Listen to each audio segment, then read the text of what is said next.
Me gustaría que te presentes y nos cuentes qué te llevó a dedicarte a la educación infantil.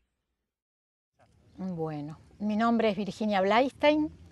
Eh, Gran parte de mi identidad tiene que ver con haber nacido en un pueblo pequeño en Concepción de Uruguay, en la provincia de Entre Ríos, una provincia que limita con la República Oriental del Uruguay. Me siento a veces hasta más cercano de los uruguayos que de los porteños. Todavía no me siento porteña a pesar de vivir aquí hace más de 35 años. Mi vínculo con la educación comenzó, creo, desde el mismo momento en que nací, por haber nacido en el núcleo de una familia de origen judío, de clase media, nieta de inmigrantes rusos y polacos. Y desde muy pequeña, digamos, el sentirme perteneciente a la comunidad judía, no religiosa, laica, pero de origen judío desde lo cultural, me acompaña hasta el día de hoy. Creo que mucha de mi identidad profesional y por supuesto antes que nada personal fue marcada digamos, por este vínculo con la cultura judía, que tiene que ver con lo grupal, con el humor, con la celebración, con el juego, con la fiesta, con el otro, con la solidaridad. Digamos, desde muy pequeña asistí a grupos. Digamos, yo ahora retomo, por ejemplo, la palabra tribu, y es algo que yo viví de niña. Esto de ser una gran tribu, muchísimos primos, hermanos, vecinos en una ciudad pequeña, donde convivíamos en total libertad y armonía, todos, digamos, los que éramos vecinos, los que iban a misa y los que festejaban Navidad, con los que no íbamos a misa o íbamos a misa a jugar.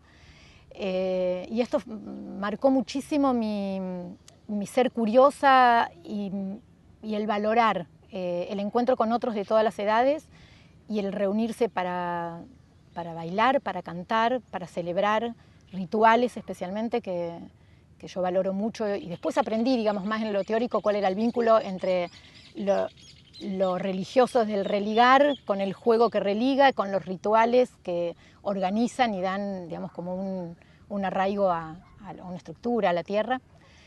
Así que desde pequeña la comunidad judía se organiza y se organizó siempre en grupos recreativos. Entonces yo fui alumna de grupos recreativos desde muy pequeña, deseando ser como mis maestros o como los instructores. Era para mí un ideal, llegar a ser adolescente para poder yo, digamos, coordinar grupos recreativos. Me crié en ese ambiente, pintando, cantando, bailando, buscando mis raíces. Eso también hoy lo aplico en todos lados donde voy, esto de comenzar pensando quién soy, de dónde vengo, que trabajar sobre la identidad. A los 14 años ya empecé a tomar lo que se llamaría cursos de capacitación, digamos, de recreación, de tiempo libre, de dinámicas de grupo, de psicología evolutiva, digamos, grupos o talleres artísticos. Y en realidad cada vez me entusiasmaba más ser quien participaba, digamos, del grupo como una niña o adolescente y ser quien coordinaba el grupo. Salíamos de excursión, de paseo, teníamos contacto con la naturaleza, nos íbamos todo el tiempo de campamento, a las montañas, al río.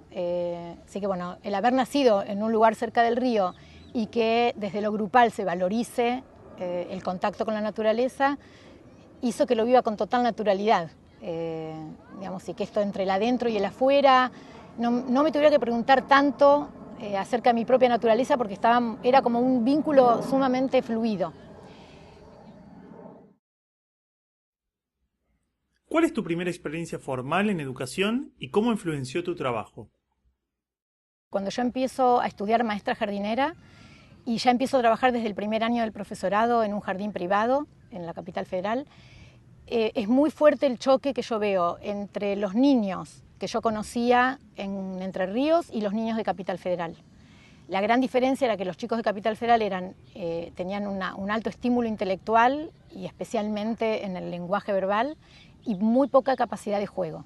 Yo trabajaba con niños de 2 y 3 años y a veces hasta más chiquititos. Y eran niños que si no eran coordinados o dirigidos desde afuera aparentemente no sabían jugar. Digamos, no podían jugar solos. Y yo era muy jovencita, pero me empezó a llamar la atención y a preguntarme cuál es la diferencia, por qué allí juegan y acá no juegan. ¿Por qué son tan obedientes? ¿Por qué están tan quietitos esperando la consigna de alguien? Y bueno, y empecé como a pasar de jardín en jardín buscando un ámbito donde yo me pudiera sentir cómoda desde lo intuitivo. ¿tá? Yo tenía intuiciones de que por donde iban estos jardines no era. Y no encontré un lugar. Tuve una experiencia fuerte en un jardín donde las dueñas y directoras acababan de formarse con Constance Camille, que es una discípula de Piaget.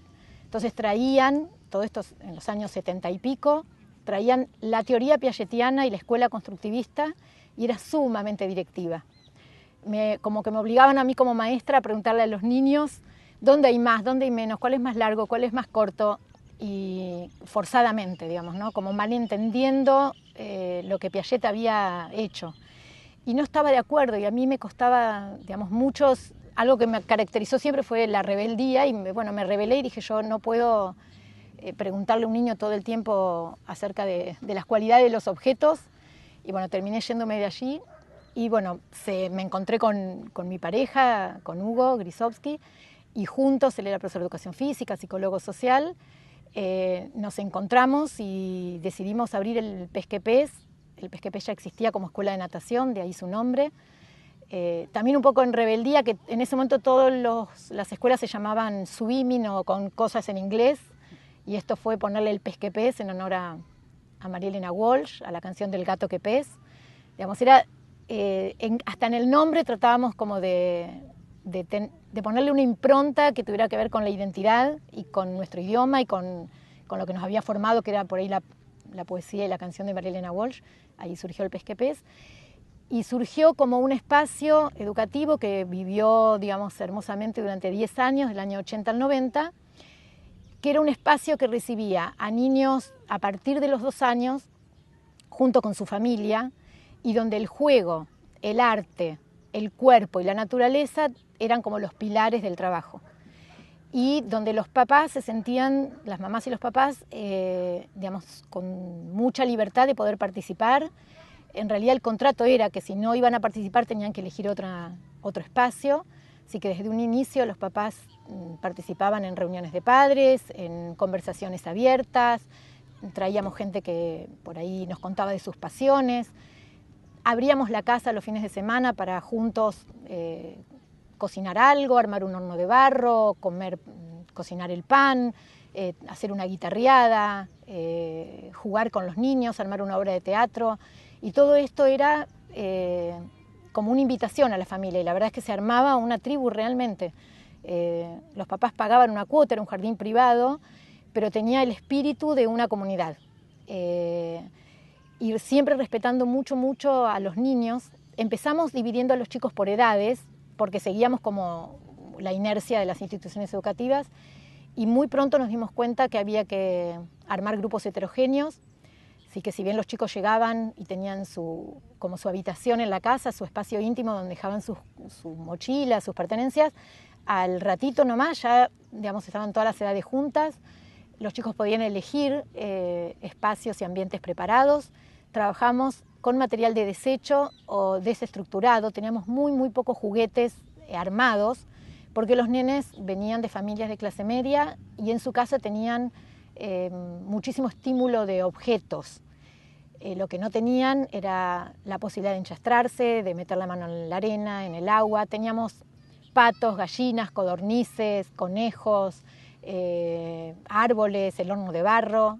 Y era un jardín urbano porque estábamos en pleno Palermo Viejo, sobre Scalabrini, Ortiz y Gorriti, pero nos arreglábamos como para tener un patio grande que era el Parque Centenario, ir de campamento familiar, por ejemplo, cada tanto nos íbamos con toda la familia de campamento varios días, así que el límite del espacio no era un límite.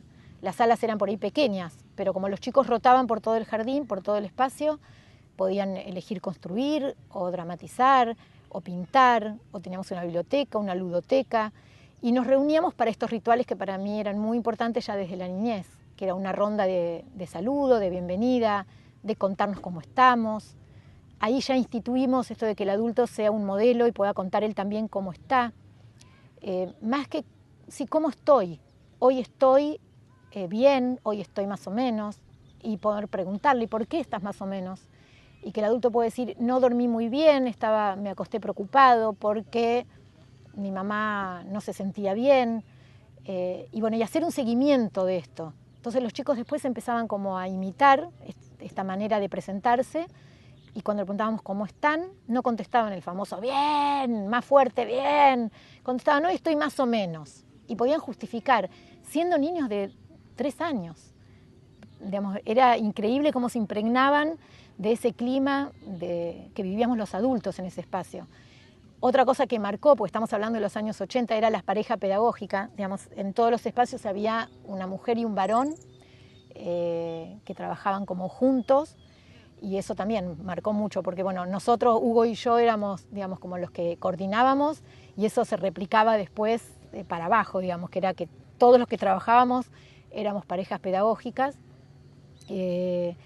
Después, otra cosa que era importante era que incluíamos, por ejemplo, natación como parte del proyecto. Los papás sabían cuando inscribían a sus hijos que teníamos natación, entonces nos íbamos todos, nos trasladábamos a un club, y bueno, para nosotros volver al medio acuático y que el niño pueda vivir su cuerpo nuevamente sin gravedad, era sumamente divertido, y porque además era como el primer seguro de vida que uno le sacaba al niño para poder, digamos, arreglárselas en un medio acuático cuando se van de vacaciones, van al río, al lago, al arroyo, a la pileta, y era una manera de ayudar a los chicos más tímidos o que tenían alguna dificultad motriz o contracturas. Bueno, así que el Pesquepés fue ese lugar, digamos, que marcó mucho mi identidad profesional. No fue fácil sostenerlo económicamente. Las familias se ofrecían a veces a dar un apoyo, digamos, de dinero para poder subsistir, porque nos tocó la época de la hiperinflación, de los paros docentes por tiempo indeterminado, y como era un jardín privado, era complejo comprender para toda la comunidad que si bien ellos abonaban una cuota, era un lugar donde estábamos todos caminando junto al niño. Y bueno, eso creo que es el gran desafío que sigue existiendo hoy, el tema de cómo gestionar espacios educativos. O existen los estatales, entonces yo delego, o existen los privados, donde también delego, y la idea es empezar a gestionar espacios intermedios, donde el Estado de verdad se haga cargo efectivamente de lo que dice la ley y pueda colaborar y subvencionar a distintas propuestas para que los papás puedan con libertad saber cuáles son las opciones y elegirlas, digamos, y que no se castigue a quien elige otro tipo de educación, que no sea la formal. Así que bueno, este es el aprendizaje que yo tuve en el Pesquepés, hace que hoy, por ejemplo, frente a la gestión de un espacio educativo al que le empiezo a llamar club y no escuela, busque, digamos, el que la gente pueda comprender que no se puede sustentar un espacio por ahí sin dinero, pero que ese dinero no siempre tiene que salir del presupuesto familiar, porque hay familias que por ahí no cuentan con suficiente dinero y esos niños tienen todo el derecho de tener alternativas igual que todos. Entonces, bueno, es una lucha en la que estamos muchos, todos, Rebo, la educación prohibida, y muchísimas experiencias que estamos buscando alternativas para el sustento, digamos, material de esta idea, y que tiene que ver más con lo espiritual, digamos, con el contacto con el otro, con encontrar quiénes somos, a qué vinimos a este mundo, y bueno, y esto de ser para educar o educar para ser, que es un círculo, digamos, que no empieza ni termina, en realidad es poder estar con el otro de la manera más genuina, más honesta, más descontracturada, no separar los espacios educativos de la vida. Digamos, la vida es puro aprendizaje, la vida son los abuelos, son los vecinos, son los que tienen pasión por hacer las cosas. Entonces la idea es que alguien que ya haya vivido esa experiencia y que la haya disfrutado como la disfruté yo, pueda simplemente ser como como armar una red para que esto suceda, para que las mamás y los papás gestantes puedan encontrarse con otros, poder preguntarse, poder sentirse acompañados, no estar en tanta soledad, que es lo que está sucediendo hoy en los espacios más que nada urbanos, que los abuelos y las abuelas puedan contar su gran experiencia, que puedan convivir jóvenes que tienen todo ese ímpetu, digamos, de creatividad y de pregunta y de curiosidad y respeto a las formas. Así que mi idea es que estos espacios sean como aquel Pesquepés, ayornado, digamos, a toda la experiencia que adquirí después de más de 30 años de aquello. ¿Cuáles son los problemas comunes que ves en la educación inicial en la actualidad según tu criterio?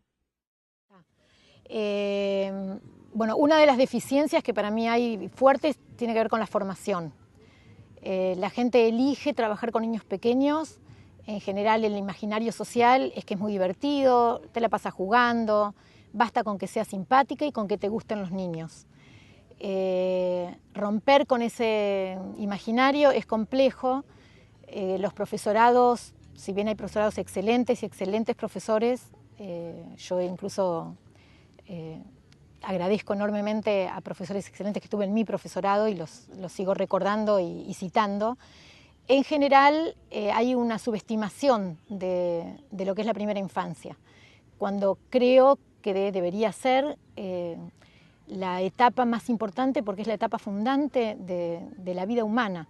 Es donde, especialmente el primer año de vida, donde el niño, digamos, infante viene de no palabra, es el niño que aún no habla, que no ha ingresado en el mundo del lenguaje socializado, y es donde yo creo que la falencia mayor está en la formación. Las maestras, basta con que les guste, manifiestan, a mí me gustan los chicos, los papás dicen, por ejemplo, elijo a una maestra porque es simpática, porque se sonríe, y eso no es suficiente. Digamos, cuanto más pequeños son los chicos, más alto profesional tenés que ser.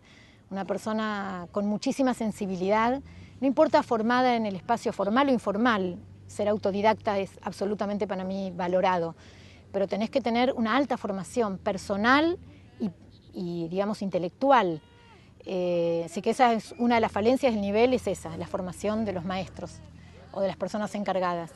La otra es creer que, digamos, que el niño necesita recibir desde afuera educación.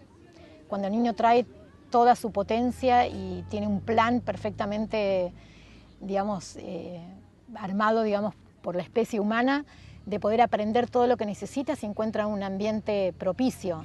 Y para eso esos adultos tienen que armar esos ambientes sabiendo y conociendo que el niño no necesita ser sobreestimulado, ni siquiera estimulado.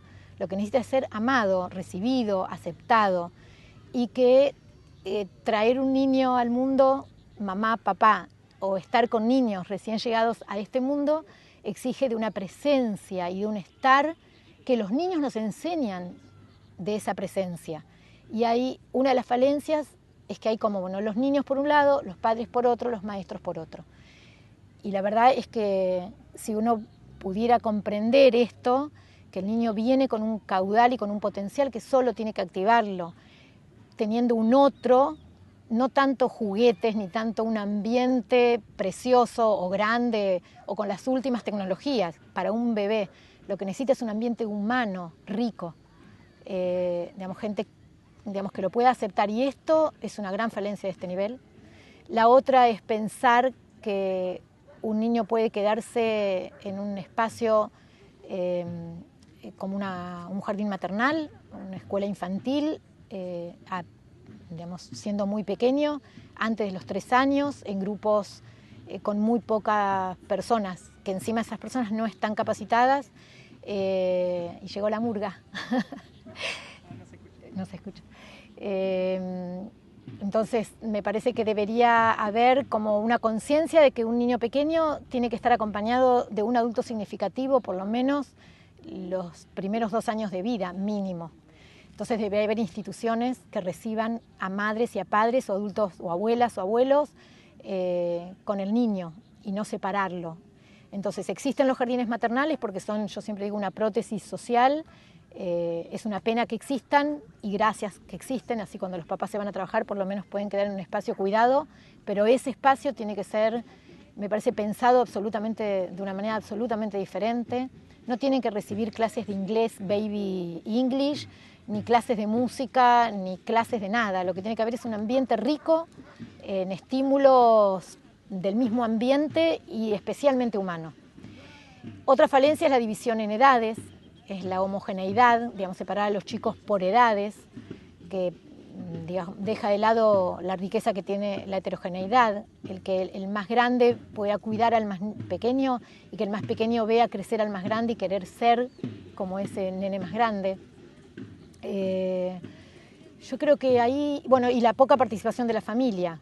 El error es que la familia dice que quiere participar, pero después como que abandona al niño y que se hagan cargo otros, y solo son citados cuando hay una dificultad emocional o cuando el niño está enfermo. Entonces ahí sí, la mamá o el papá dejan todo lo que están haciendo porque el hijo tiene 40 grados de fiebre. Pero la verdad es que no hay como una toma de conciencia de que es importantísimo que la mamá y el papá participen junto con los maestros. Es decir, yo respeto absolutamente todas las maneras que los adultos encontramos para educar a nuestros niños y criarlos, pero creo que no hay que dejar de lado, digamos, las tres patas, que es la comunidad, los maestros y la familia. Es decir, y todo eso tiene que trabajar en conjunto, y el nivel inicial en general invita, pero después echa a la familia porque se sienten, digamos, presionados, porque en la formación solo por ahí te forman para trabajar con los niños, no para trabajar con adultos. No te forma para comprender que una mamá o un papá les puede doler dejar a un niño en el espacio educativo y juzgan a los padres. Entonces, por eso digo, vuelvo al inicio, que es parte de la formación. Deberíamos estar muy preparados para comprender todas las etapas que el ser humano pasa en la vida, lo que significa ser infante, ser puber, ser adolescente, ser mamá o papá gestante, ser un adulto por ahí de 40 años que decide ser mamá o papá, y ser abuelo. Entonces, comprendiendo todo eso es más fácil acompañar, no juzgar. Entonces el nivel tiene esto de poder, digamos, los padres también delegan en el maestro, critican, se ponen a veces en la vereda del enfrente, y mi idea, digamos, desde la formación debería ser que el niño debe ser acompañado por maestros y por los padres exactamente con la misma polenta, la misma energía. ¿Cuáles son los problemas comunes que ves en la crianza según tu criterio? ¿Qué recomendarías a los padres y madres? Una recomendación, que no la hago yo, la hacemos muchísimos, es volver al sentido común. Es decir, hay cantidad de bibliografía, hay libros y grupos de crianza, digamos, cada vez hay más material, cada vez hay más información, pero creo que lo que se perdió es el sentido común, es el volver a sentir con la intuición y a poder actuar en contacto con el hijo, digamos, el poder encontrarse con ese hijo y con ese hijo que yo fui. Y si bien para mí es muy importante apoyarse en profesionales, apoyarse en grupos, me parece que eso es básico, es creer en uno mismo, que tenemos también nosotros esa capacidad de entrar en conexión con nuestro niño. Lo que sucede es que lo que no estamos preparados es para saber que criar un hijo es un esfuerzo fuerte. No me gusta usar la palabra un trabajo, pero es un trabajo fuerte, que no es simplemente tener un niño, alimentarlo un poquito y enseguida delegar. Digamos, que hay que comprometerse con eso, debería ser una decisión de las familias, de los jóvenes, que si voy a tener un hijo me tengo que comprometer con mi hijo. Y comprometerme significa estar presente. Presente significa estar en tiempo, y cuando estoy comprometido con mi hijo, observándolo, aprendiendo de él, conociéndolo, porque lo que mi hijo necesita en general no siempre es lo que necesita el hijo de mi hermana incluso. Conectarse, digamos, está bueno recibir información, por ejemplo, sobre qué es el tono muscular, qué significa el llanto. Está bueno encontrarse con otros para poder aprender de otros, pero volver a la intuición, y que a este niño le tocó esta mamá y este papá, que se tienen que conectar con su propia infancia porque el hijo los refleja. Entonces me parece que el consejo mayor sería el sentido común, la presencia y el asumir que tener un hijo es una posición en la vida, y que a veces uno tiene que dejar un poquito de lado postergar por un tiempo y poner entre paréntesis algunas cuestiones personales. Entonces, muchos papás no están dispuestos a eso. Justifican que tienen que trabajar muchas horas para poder darle un bienestar a ese hijo, sin darse cuenta que el mayor bienestar para ese hijo, obviamente las necesidades básicas tienen que estar cubiertas, pero la mayor necesidad y la básica es el amor y el afecto, irreemplazable, irreemplazable. Y eso creo que es mi mayor mensaje, es que una pareja que está gestando tiene que estar dispuesta y disponible a poner entre paréntesis algunas inquietudes personales o algunos, carrera o tiempos de trabajo para poder, por lo menos uno de los dos, dedicarse casi en forma exclusiva a ese hijo y poder disfrutarlos y poder escucharlos, porque es la etapa, donde se imprime absolutamente esa matriz de aprendizaje y de vínculo y no aislarse. El gran problema de los papás es que o lo saben todo o no saben nada. Es decir, la inseguridad absoluta y tengo que consultar todo, o lo sé todo y a mí nadie me va a enseñar lo que tengo que hacer. Entonces yo digo que esos dos extremos son peligrosos. Es el aislamiento, porque yo lo sé todo y a mí nadie me va a enseñar, y menos un maestro, porque ahora hay una tendencia, ¿no? Una tendencia a desvalorizar mucho a la escuela y desvalorizar mucho al maestro. Yo creo que hay que poner todo en su justa medida, o los que dudan tanto que te entregan al hijo y te dicen, hacé lo que vos, decime, por ejemplo, me ha pasado, no le puedo dar el antibiótico, se lo podés dar vos porque me hace berrinche. Es decir, un papá totalmente impotente frente al hijo, le tienen temor, la cuestión de los famosos límites, es decir, hay como una confusión muy grande entre libertad y límites. Así que el mensaje sería trabajar sobre uno mismo y entender que no existe libertad sin límites, que no existe respeto, sin amor o amor sin respeto. Y eso sí, trabajarlo en uno mismo, darse cuenta, cuando uno está sobrepasado y poder delegar en otro porque uno está sobrepasado y no hacer al niño un objeto de nuestra incapacidad. Y vamos a cometer muchos errores, se cometen muchos errores inevitables, y eso también uno le puede decir al hijo. Me equivoqué, te pido disculpas, la próxima vez voy a estar más atento, y eso también es enseñar un montón. Sí, una recomendación que yo le haría a las mamás y a los papás jóvenes, es simplificar un poco la cuestión, es sentirse más relajados, con mayor confianza quizá, en que van a poder, si se conectan, si están presentes. Yo siempre, no siempre, pero hace poco aprendí esto de como observar qué hace la naturaleza en estas situaciones. Y cuando tengo una duda digo, a ver, ¿cómo reaccionaría un árbol? ¿Cómo reaccionaría un perrito con su mamá perra?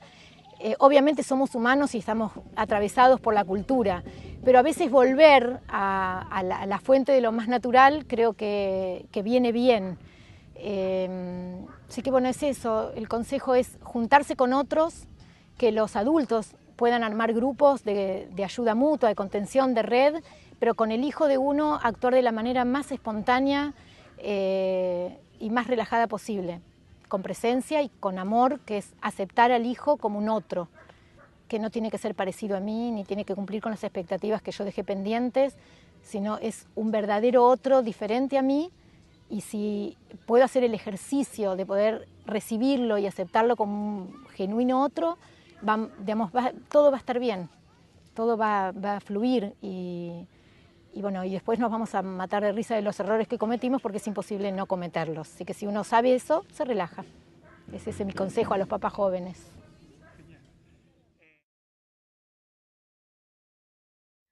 ¿Qué te gustaría compartir a quienes vean esta entrevista?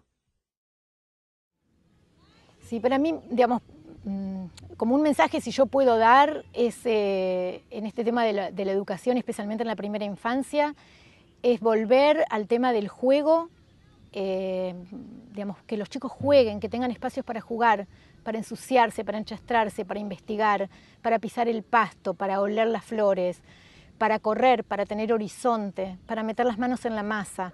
Es decir, tener adultos que les permitan explorar el mundo con libertad, con límites, pero con libertad. Es decir, esto podés hacerlo acá y de esta manera.